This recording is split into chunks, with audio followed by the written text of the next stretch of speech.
Assalamualaikum warahmatullahi wabarakatuh. Kami kelompok 12 dengan anggota. Saya Muhammad Abimanyu dengan NIM 272 kelas 25C. Saya Nisa Sarah Nabila dengan NIM akhir 042 dari kelas 2025C. Saya Eli Musonia dengan NIM akhir 124 dari kelas 2025E. Saya Rizka Nur Salsabila dengan NIM akhir 164 dari kelas 2025E.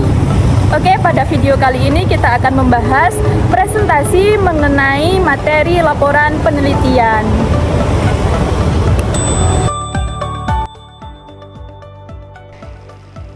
Nah, teman-teman, menurut kalian laporan penelitian itu gimana sih? Oke, di sini saya akan membahas pada slide pertama, yaitu definisi laporan penelitian. Laporan penelitian merupakan sebuah karya tulis ilmiah yang berisi pemaparan hasil dari suatu kegiatan penelitian, disusun secara sistematis berdasarkan metode ilmiah dan bertujuan untuk menyampaikan temuan penelitian kepada pembaca agar dapat dipahami, dipelajari, serta dimanfaatkan. Intinya ada pada 4 hal. Yang pertama, berisi pemaparan hasil dari suatu kegiatan penelitian yang sudah kita lakukan. Yang kedua, penyusunannya wajib berdasarkan metode ilmiah agar hasilnya dapat dipertanggungjawabkan kebenarannya. Dan yang ketiga, tujuannya adalah untuk menyampaikan temuan-temuan kita kepada pembaca. Oke, setelah kita memahami definisi umum laporan penelitian, sekarang kita akan melihat bagaimana para ahli mendefinisikannya, yang tentunya akan memperkaya perspektif kita. Oke, kita mulai dari Hadari Nawawi pada tahun 2015. Beliau menekankan bahwa laporan penelitian adalah bentuk pertanggungjawaban peneliti. Artinya, laporan ini bukan sekedar tulisan, tapi bukti bahwa kita sudah melaksanakan penelitian sesuai kaidah tertulis, sistematis, dan ilmiah. Kemudian, ada pandangan dari Suharsimi Arikunto pada tahun 2010. Kalau Nawawi fokus pada pertanggungjawaban, Arikunto lebih fokus pada penyampaian hasil penelitian. Beliau menegaskan bahwa laporan ini harus dapat dibaca, dipahami, dan dimanfaatkan oleh orang lain, sehingga sifatnya harus komunikatif. Terakhir, dari Kuncharaningrat, beliau ini merupakan tokoh antropologi yang karyanya sering kita jadikan rujukan. Kuncharaningrat melihat laporan penelitian sebagai tulisan ilmiah yang menyajikan data dan temuan hasil penelitian. Nah, beliau sangat menekankan bahwa semua harus didasarkan pada prosedur yang benar demi memperluas pengetahuan di bidangnya. Intinya, ketiga ahli ini sepakat laporan penelitian adalah dokumen resmi yang harus sistematis, ilmiah, dan bertujuan untuk mengkomunikasikan hasil temuan kepada publik. Oke, selanjutnya saya akan membahas STIK, yaitu yang satu ada ilmiah. Ilmiah adalah disusun dengan kaidah ilmiah yang memiliki kata sistematis, logis, objektif, dan dapat ditanggungjawabkan. Yang kedua itu ada sistematis. Sistematis itu memiliki bagian yang jelas mulai pendahuluan, ada metode, hasil, hingga kesimpulan dan tinjauan pustaka. Untuk yang ketiga itu ada objektif. Objektif itu adalah fakta dan data yang didapat di lapangan, bukan asumsi semata.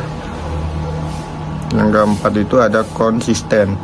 Konsisten itu adalah dalam gaya penulisan, istilah, penggunaan istilah teknis maupun sintaksi dan pustaka, dan dilengkapi bukti dan data. Untuk selanjutnya itu ada komponen-komponen. Yang ke satu itu ada hasil penelitian.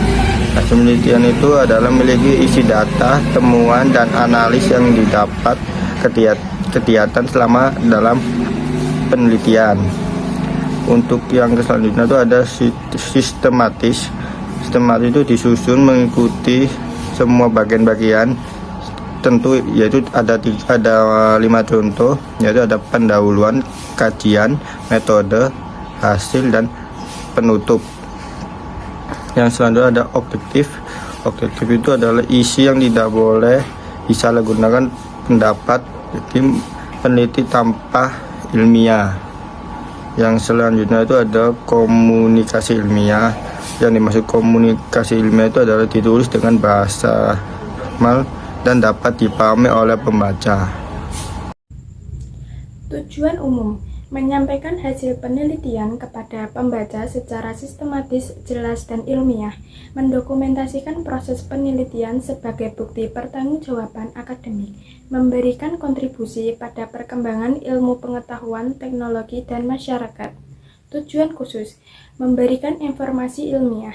Laporan penelitian berfungsi menyebarkan pengetahuan baru yang ditemukan peneliti, menjadi bahan referensi, dapat digunakan oleh peneliti lain, mahasiswa, praktik, atau pihak yang berkepentingan sebagai bahan evaluasi, membantu menilai apakah peneliti sudah sesuai dengan tujuan, metode, dan hipotesis yang ditetapkan. Sistematika. Yang A, bagian awal. Yang pertama adalah halaman judul, yang berisi judul penelitian yang jelas, spesifik, tidak terlalu panjang, dan nama peneliti, NIM atau NIB jika mahasiswa atau dosen, lembaga atau instansi, dan tahun. Yang kedua, ada lembar pengesahan yang ditandatangani oleh dosen pembimbing, kepala jurusan, atau pihak berwenang. Yang ketiga, ada kata pengantar, ucapan syukur kepada Tuhan, terima kasih kepada pihak yang membantu, tujuan dan harapan penelitian.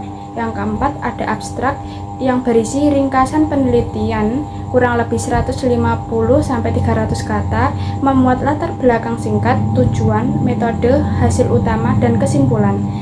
Dilengkapi kata kunci 3-5 kata.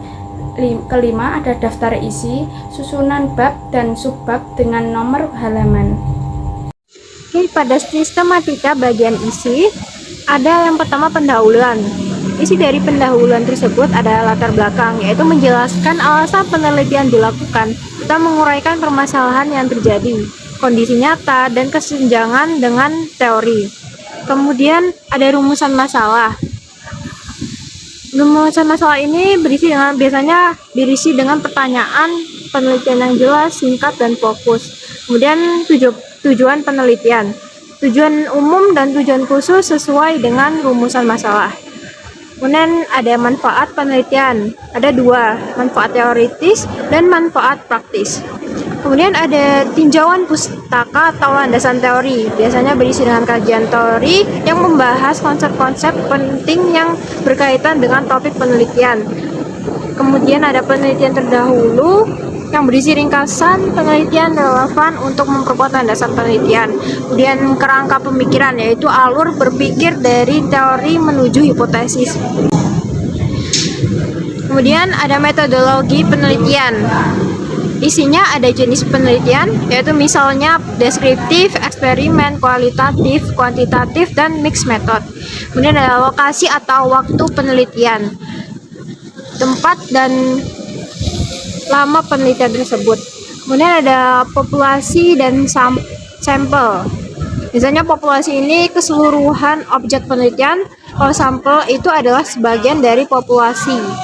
Kemudian ada teknik pengumpulan data, yaitu biasanya dilakukan secara observasi, wawancara, angket, atau dokumentasi. Dan ada instrumen penelitian, yaitu alat yang digunakan misalnya kuesioner atau wawancara.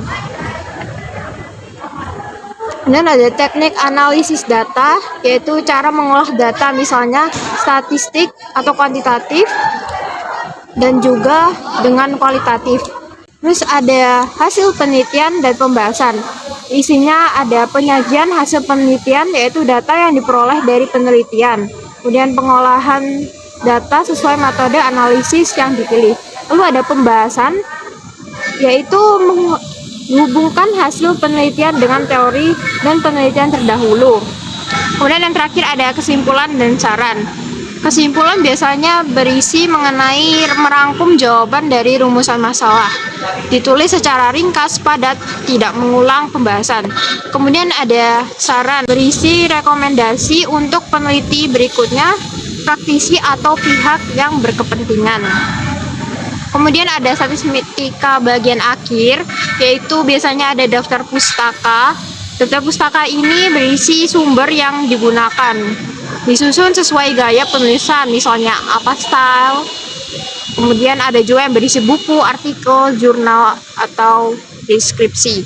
Kemudian yang terakhir ada lampiran. Lampiran ini berisi data mentah atau instrumen penelitian yang berisi kuesioner, pedoman wawancara, hasil uji coba, foto kegiatan, dan lain-lain. Nah, teman-teman, semua materi, konsep, dan definisi yang kami sampaikan, mulai dari definisi umum, pandangan para ahli, hingga sistematika penulisan, kami kumpulkan dan rangkum dari beberapa sumber utama yang menjadi landasan presentasi kami. Baik, sekian video pembahasan materi dari kelompok 12. Apabila ada kesalahan maupun kekurangan, kami memohon maaf yang sebesar-besarnya. Sekiranya masih ada yang belum dipahami atau ada yang ingin ditanyakan, silakan tinggalkan pertanyaan kalian di kolom komentar. Sekian, terima kasih. Wassalamualaikum.